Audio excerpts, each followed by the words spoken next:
Are you with the UAW on this? Do you support the action they took? Look, I support anybody that attacks labor. They should be held accountable, and any organization that's going to hold them accountable.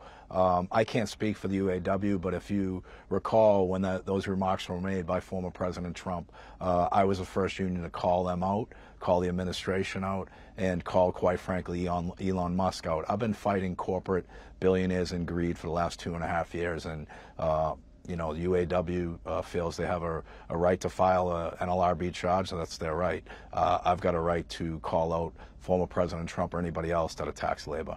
Yeah, if I'm remembering correctly, you called it economic terrorism. How did it go over with your members? Look, our members love the fact that they have a voice, that they have the ability to stand up and fight corporate America. It's been a long time coming. Over the last 2.5 years, the Teamsters Union has had 226 strikes.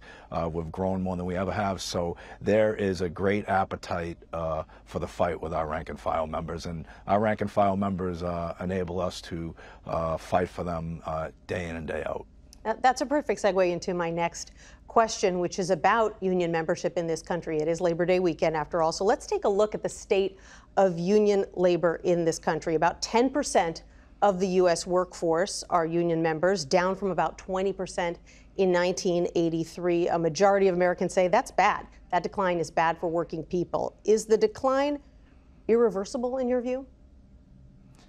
The decline is definitely irreversible. Now, let's look back, to 1980-83. That's when a bipartisan congressional bill was passed, trucking deregulation, and we lost 400,000 members.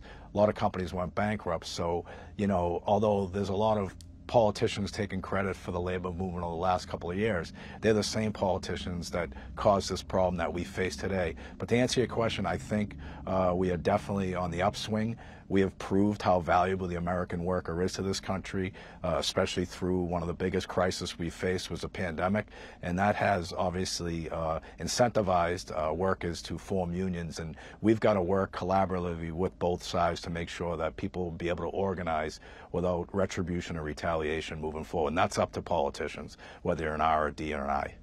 You shared that message at the Republican convention.